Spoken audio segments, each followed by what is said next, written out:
अस्सलाम वालेकुम, नमस्कार, सत श्री अकाल एंड गुड इवनिंग। मैं हूं आरज़ू काज़मी और आप हमेशा की तरह से देख रहे हैं पॉइंट ऑफ व्यू। हमारे साथ हैं जी डॉक्टर अभिषेक मिश्रा। बहुत शुक्रिया सर कि आज आप आए। Thank you so much. आपका बहुत बहुत धन्यवाद कि आपने डॉक्टर लगा दिया। बहुत बहुत धन्यवाद। बड़े भारी दिल से लगाए सर, मूड तो नहीं हो रहा था मगर मैंने कहा लगा ही देती। मैंने भी कहा कि धन्यवाद कर दिया जाए आदू जी का।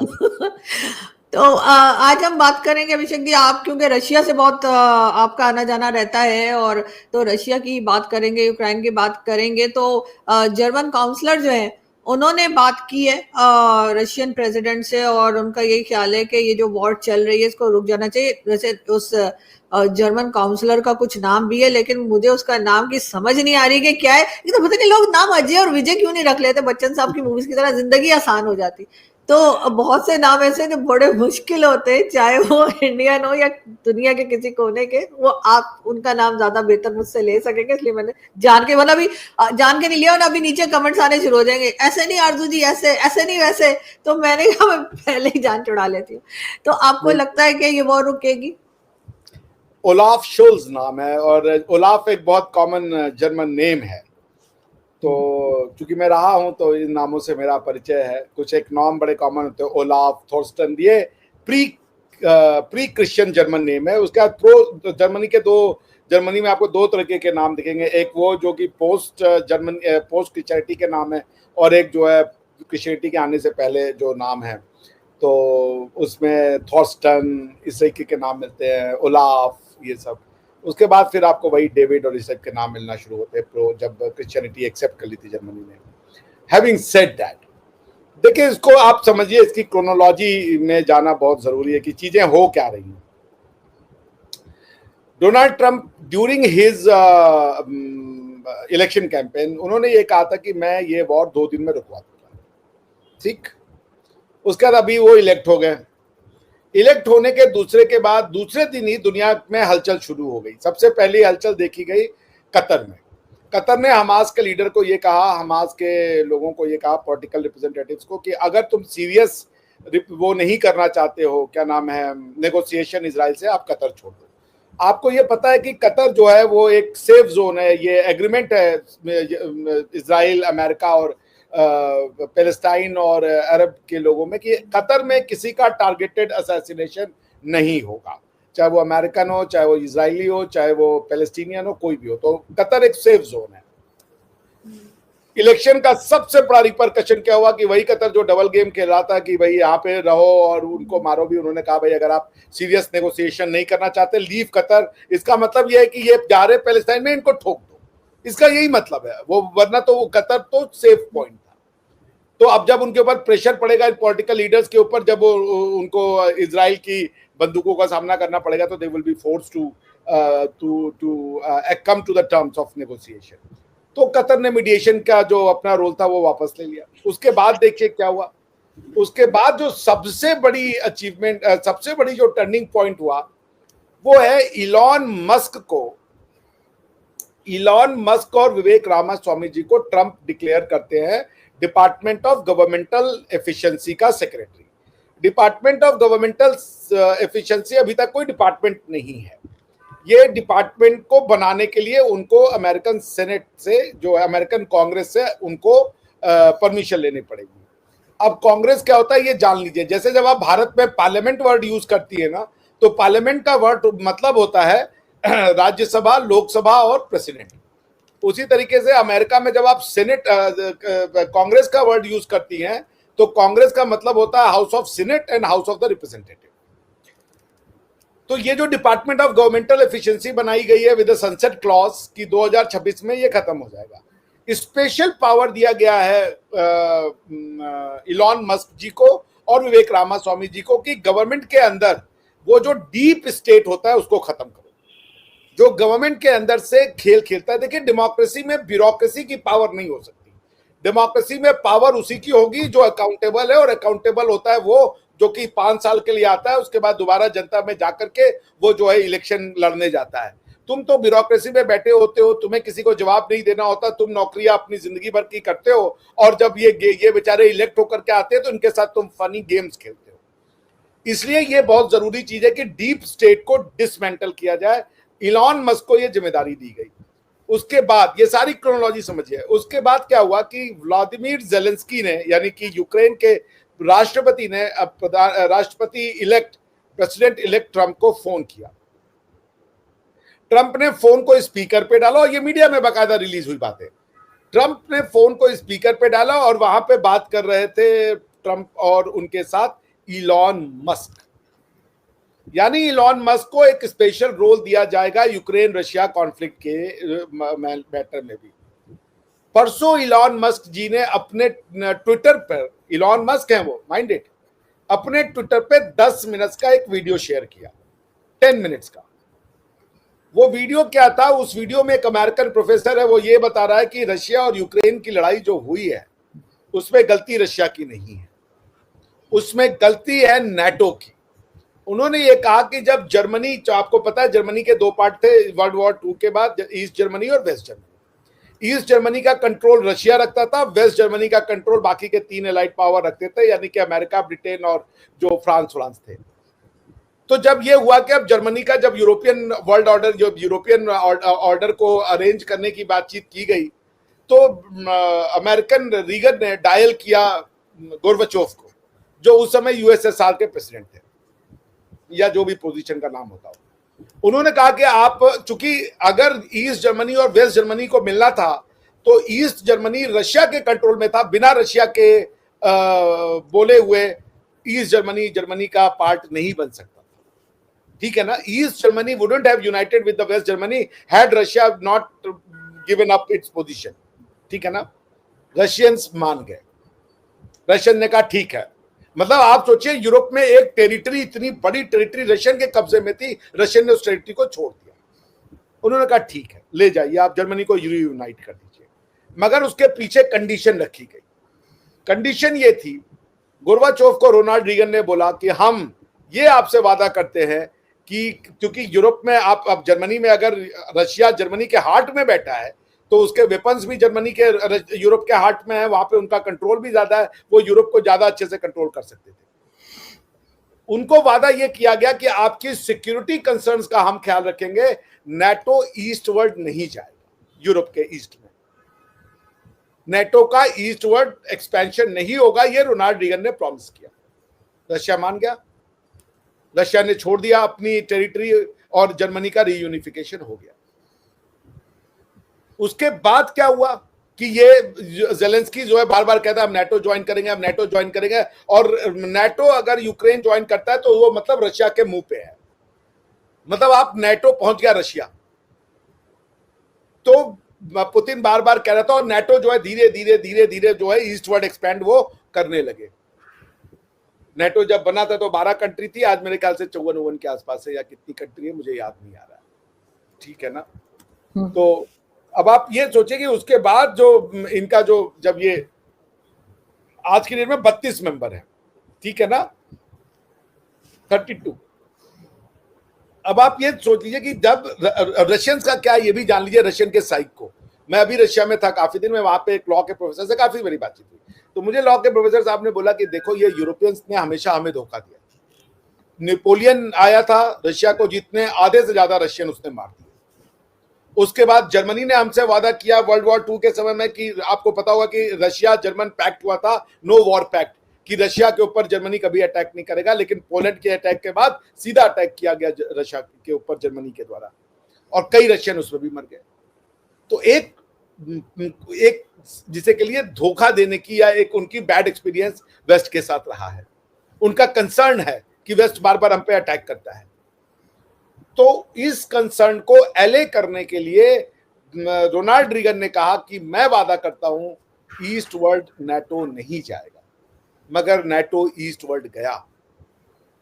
और जब नाटो ईस्ट वर्ल्ड गया, जैसे जब इंडिया वेपन खरीदता है, पाकिस्तान के दिलों में धड़कनें बढ़ जाती हैं, क्योंकि उनको समझ में आता है ये मेरी सिक्योरिटी का खतरा है। उसी तरीके से नाटो के east world, every country that were taking membership of the NATO, वो रशिया को खतरा भेज रहा था। रशिया बार बार कह रहा था मत कीजिए मत कीजिए। कई राउंड के बैठक भी हुई यूक्रेन में, वो प्रॉमिस करते रहे हाँ हाँ हम ऐसा करेंगे, और अंत में बात कहां तक आ गई कि यूक्रेन की मेंबरशिप की बात होने लगी। That was a red flag. Putin ने अटैक कर दिया क्योंकि व्लादिमीर ज़ेलेंस्की मानने को तैयार नहीं था और कह रहा था मेरी कंट्री है, मैं जो चाहे वो करूं। ऐसे नहीं हो सकता। आप किसी भी रिलेशनशिप में इस पोजीशन पे नहीं आ सकते कि मैं जो चाहे वो करूं। इंटरडिपेंडेंट वर्ल्ड है, सब एक दूसरे से रिलेटेड है, कंसर्न है। इनसेंसिटिव आप नहीं हो सकते। तो फिर जब ये हुआ, रशिया ने अटैक कर दिया, तो उसके बाद वेस्ट ने कहा इनको आइसोलेट करो, क्योंकि वेस्ट ने ये डिसाइड कर लिया कि हम रशिया की वॉर नहीं लड़ेंगे, यूक्रेन की वार हम नहीं लड़ेंगे। हम यूक्रेन को पैसा देंगे और रशियन इकोनॉमी को क्रिपल्ड कर देंगे। मतलब यूक्रेन को पैसा और हथियार दिया जाएगा और रशिया के ऊपर सैंक्शन लगा करके उनकी इकोनॉमी को क्रिपल्ड कर दिया जाएगा। But to the surprise of the West, India and China came to the rescue of Russia. आज ये हालत हो गई कि रशिया से तेल खरीद के इंडिया अपनी रिफाइनरी में उसको रिफाइन करके दुनिया को बेचता है, और आज हम दुनिया को सऊदी अरेबिया से ज्यादा तेल बेचते हैं। वी आर नंबर 1, आपको पता होगा ये बात। इवन हमने सऊदिया को पीछे छोड़ दिया, रशिया का तेल हम रिफाइन करके बेचते हैं। क्योंकि यूरोपियन यूनियन में ये है, जो सैंक्शन का रूल है उसमें यह है कि अगर रशिया से तेल ओरिजिनेट हुआ है मगर उसके बाद अगर उसकी क्वालिटी में क्वांटिटेटिव चेंज लाए गए हैं या क्वालिटेटिव चेंज लाए गए हैं आउटसाइड रशिया, तो हम उसको रशियन ऑयल नहीं कंसीडर करेंगे। यानी रशिया से तेल निकला, इंडिया में रिफाइनरी हो गया, उसमें क्वांटिटेटिव चेंज आ गए, अब वो ऑयल जो है वो रशियन ऑयल नहीं माना जाएगा, अब उसको यूरोप खरीद सकता है। तो ये बेवकूफी की बातें क्यों कर रहे हो? डायरेक्ट ले लो उनसे, हालांकि हमारा फायदा हो रहा है, ठीक है ना। जैसे वो पाकिस्तान की बात है कि हम इंडिया से डायरेक्ट नहीं कह देंगे, दुबई माल जाएगा और दुबई में वो इस्लामाइज हो जाएगा, फिर वो हिंदू से इस्लाम बन करके जब उसका वो कलमा पढ़ लेगा तब आएगा वो टमाटर हम खा लेंगे। यही मानसिक यहाँ भी हो रही है कि रशियन ऑयल इंडिया के रिफाइनरी से होकर वो रशियन नहीं रह जाएगा, वो इंडियन हो जाएगा, हम उसको खरीद सकते हैं। तो जब ये मैसेज, जब ये ट्वीट किया परसों डोनाल्ड ट्रंप, इलॉन मस्क ने, Elon Musk means Donald Trump, तो फिर रशियंस के अंदर उम्मीद जागी और आज 2 स्टेटमेंट आए। ये पूरी कहानी। आज एक स्टेटमेंट हुआ ये कि जर्मनी के चांसलर ओलाफ शोल्ज ने फोन मिला दिया पुतिन को, यानी आइसोलेशन तो खत्म हो गया, बातचीत फिर से शुरू हो गई। 2 साल से ओलाफ शोल्ज ने फोन नहीं किया था, किसी भी यूरोप ने फोन नहीं किया था। ओलाफ शोल्ज ने फोन करके बोला भाई हम यूक्रेन के साथ हैं, लेकिन हम आपसे आगे बात रखना चाहते हैं, समय आ गया है कि अब आप इस वॉर को खत्म कर दें। यानी कि यूरोप में भी थकान आ चुकी है, यूरोप भी थक चुका है। मैं यूरोप में था जब वॉर शुरू हुआ था, आरजू जी, हमारे जो जेब में थी वो यूं कैंची लगनी शुरू हुई कि मैं आपसे बता नहीं सकता। रातों रात सनफ्लावर ऑयल गायब हो गए थे, रातों रात आटा गायब हो गया था, रातों रात मैंने यूरोप में, जर्मनी में लोगों को लाइनें लगा करके खड़े होकर के होल्डिंग करते हुए देखा। मैं भी 2 लीटर सनफ्लावर ऑयल चला, खाता भी नहीं था, मगर पब्लिक की भेड़ चाल में मैं भी 2 लीटर ला करके लेके चला आया था कि कभी साला जरूरत हो जाए। मेरा 1 लीटर भी चलता था 4-4 महीना ये वो। सो पॉइंट ये है कि, और एक पूरा सेक्शन, आप तो गई हैं यूरोप में, आपने देखे होंगे जो उनके वो कन्वीनियंट स्टोर्स होते हैं जिसमें आप जाके शॉपिंग करती हैं, जो आटे वाला सेक्शन था, पास्ता वाला। विंडो शॉपिंग पूरा बताइए सर, विंडो शॉपिंग करते हैं? हाँ ना, नहीं मतलब जो सामान खाने वाने का होता है, जहाँ सब्जियां वब्जियां बेचती है ना वो लोग। एनीवेज, तो ओलाफ शोल्ज ने बातचीत कर ली है, दरवाजा खुल गया, रशिया का आइसोलेशन ऑफिशियली खत्म हो गया। आज उसके बाद आज रशिया से भी बयान आया उनके जनरल साहब का। उनके जनरल साहब ने कहा कि डोनाल्ड ट्रंप ने वादा किया था कि अगर वो प्रेसिडेंट ऑफ अमेरिका बनते हैं तो वो 1 दिन में वो वॉर खत्म करा देंगे। उन्होंने कहा ठीक है, आइए हम तैयार हैं, आप वॉर खत्म करवाइए, हम तैयार हैं, 1 दिन में आप जो कहेंगे आप करेंगे, मगर वो रशियन नेशनल इंटरेस्ट के अगेंस्ट में नहीं होना चाहिए। सो बहुत तेजी से वर्ल्ड ऑर्डर बदला। Russian isolation for all intent and purposes, मैं ये कहूंगा आप 2 से 4 महीने में देखिएगा ये खत्म हो जाएगा। There is a fatigue in Europe. और व्लादिमीर जेलेंस्की को ट्रंप ने क्या कहा है? ट्रंप ने अपने इलेक्शन कैंपेन में कहा था कि दुनिया का सबसे बेहतरीन सेल्समैन अगर कोई है तो वो व्लादिमीर जेलेंस्की है। वो जब जब अमेरिका आता है $60 बिलियन यहां से ले जाता है। बोलता किस बात आप क्रेडिट किसको देंगे? इस बात का क्रेडिट किसको देंगे? डोनाल्ड ट्रंप को। डोनाल्ड ट्रंप को जाता है, और अमेरिका की जनता, डोनाल्ड ट्रंप के आने से चीजें बदल रही हैं। इसको तो मैंने कहा ना, कतर का आपको एग्जांपल दिया, उन्होंने हमास को निकाल दिया, कहा कि हम मीडिएट नहीं करेंगे, उनको समझ में आ गया मंकी बिजनेस नहीं चलेगा। ओलाफ शोल्ज ने फोन कर दिया, जर्मनी तो फोन ही नहीं करता था ना, इनको बायकॉट किया है रशिया का, आप संक्शन लगाए हुए हो, रशियन एयरलाइंस नहीं आ सकती। मैं जब अभी गया था रशिया में, तो मुझे वीजा के लिए पेमेंट करना था और टिकट के लिए पेमेंट करना था। आप उसके लिए तरीका क्या होता है कि आप रशियन वेबसाइट पे जाइए, उनकी फ्लाइट की बुकिंग कीजिए, उस बुकिंग का स्क्रीनशॉट लीजिए, वो फिर आपको एक स्पेशल बैंक अकाउंट देते हैं, उस बैंक अकाउंट में आप पैसे डालिए, तब वो आपका टिकट भेजते हैं। मैंने जब वीजा के लिए ऑनलाइन वीजा के लिए अप्लाई किया, तो आप कभी मेरे पास 2 बार मैंने वीजा अप्लाई किया, एक बार मुझे दिरहम में पे करना पड़ा था और एक बार मुझे चाइनीज युआन में पे करना पड़ा था। तो बॉटम लाइन ये है कि अब रशिया का आइसोलेशन के खत्म होने की शुरुआत हो गई है, जेलेंस्की के ऊपर प्रेशर पड़ेगा, जेलेंस्की ये वार खुद नहीं लड़ सकते। नेटो को भी ये बात समझ में आ गई है कि हमें रशियन सेंसिटिविटीज का ध्यान रखना चाहिए और नेटो यूक्रेन को नेटो नहीं लेगा। ये बात आज जेलेंस्की ने बोली है, जेलेंस्की ने बोली है कि अगर आपने पुतिन से बात कर ली तो फिर ये कैसा आइसोलेशन, बात तो खत्म हो गई फिर तो। और जेलेंस्की को भी ये बता दिया गया है कि आप क्रीमिया के बारे में बात नहीं करेंगे, क्रीमिया जो रशिया ने लिया था वो खत्म हो चुका है। अब मुद्दा बचेगा 2 टेरिटरी पे, डोनास्क और लुहांस्क के ऊपर, जो कि रशिया ने अपने कब्जे में ले लिया है। क्या रशिया उनको छोड़ेगा या रशिया उनको नहीं छोड़ेगा? क्योंकि ये बात तो खत्म है कि अब जेलेंस्की को पैसा नहीं मिलेगा, इक्विपमेंट भी नहीं मिलेंगे। जब लड़ने के लिए पैसा नहीं मिलेगा और इक्विपमेंट नहीं मिलेगा तो वॉर टेक्निकली ओवर है, पीस है। मगर वो ये चाहेंगे कि यूक्रेन को एक फेस, जिसे कहते हैं सेविंग एग्जिट मिले, तो रशिया भी ये चाहेगा कि फेस सेविंग एग्जिट मिले। अब उसके क्या टर्म्स होते हैं ये देखने वाला होगा, क्योंकि अब ये गेम वापस से यूरोपियन गेम बन चुका है, ये वर्ल्ड गेम नहीं रहा। Europeans will sit and decide. अब इंडिया और चाइना का वो रोल नहीं रहेगा जो पहले होना चाहिए था, जो हो रहा था कि वो डायरेक्टली इनडायरेक्टली बात करते हैं। अब they are directly talking to each other. हाँ, इंडिया और चाइना का रोल इसमें रहेगा, क्योंकि पुतिन आज इस पोजीशन पे अगर पहुंचे हैं तो वो मोदी की वजह से पहुंचे हैं और वो शी जिनपिंग की वजह से पहुंचे। मोदी साहब ने अपने दोस्ती का, अपने मित्रता का फर्ज निभाया। उनको 3 साल तक ये लड़ाई लड़ने की जो सक्षमता थी, जो उनको मॉरल सपोर्ट था, जो उनको इकोनॉमिक सपोर्ट था, वो सब इंडिया ने दिया। And I think Putin will always be grateful for that. लेकिन खैर मोदी जी ने तो वॉर को कभी भी सपोर्ट नहीं किया है। आपको अगर याद हो तो जब वो आए थे तब भी उन्होंने यही कहा था कि वॉर को वो सपोर्ट नहीं करते हैं और हर जगह के लिए उनको बुलाया जा रहा था।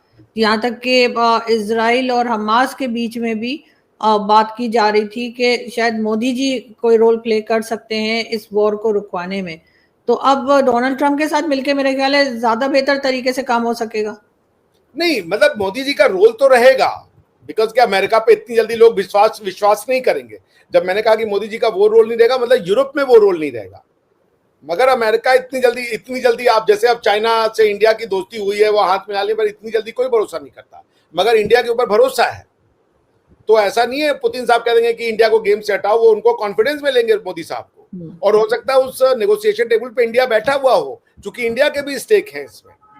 पॉइंट ये है कि पहले जो इंडिया सोल मीडिएटर का रोल प्ले करता वो नहीं है। ट्रंप ने मैसेज दिया है कि ट्रंप के कहने पे ही ओलाफ शोल्ज ने फोन किया होगा। मैं ये मानने को तैयार नहीं हूं कि ओलाफ शोल्ज साहब बिना अमेरिका के परमिशन के फोन कर देंगे या नेटो के बिना परमिशन के। नेटो को भी साफ साफ मैसेज चला गया होगा, क्योंकि नेटो के भी जो डीप स्टेट है उनको भी उखाड़ने की बात हो रही है। तो उन्होंने जैसे आज उन्होंने अपना वो प्रोसिक्यूशन चेंज कर दिया, जो प्रोसिक्यूटर वही जिसने कि इंडियन खालिस्तानी मूवमेंट पे इंडिया के लोगों को जो है वो अरेस्ट करवा दिया था, वो पूरे उन्होंने चेंज किया। तो नेटो को भी मैसेज गया है कि stop it.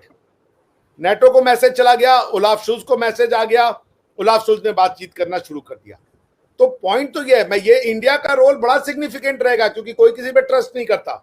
Modi ji will be sitting on that table at any cost. हाँ, जो हम बात का जरिया होते हैं कि हम पहले मैसेज ले जाते हैं, अब वो मैसेज ले जाते हैं, जो कि किया भी गया बीच में, वो अब शायद नहीं होगा, क्योंकि अब ये डायरेक्टली आपस में बात करेंगे। वो जो आइसोलेशन था रशिया का, जो इन्होंने अपना, अब देखिए बेसिकली एक तरीके से यूरोप ने तो अपनी गर्दन झुकाई ना, क्योंकि आपने कहा था कि हम आपको सैंक्शन लगा रहे हैं, हम आपको आइसोलेट कर देंगे, बट आप आइसोलेट नहीं कर पाए। फोन तो आपको घुमाना पड़ गया, पुतिन साहब ने तो फोन घुमाया नहीं, फोन तो ओलाफ शोल्ज को घुमाना पड़ा ना। और ये जो ट्वीट किया गया, उस ट्वीट में लिखा गया कि the initiative was taken by the Germans. ये बहुत इंपॉर्टेंट सेंटेंस था ना, क्योंकि भाई किसने फोन किया? तो रशिया के आइसोलेशन के खात्मे की शुरुआत हो गई।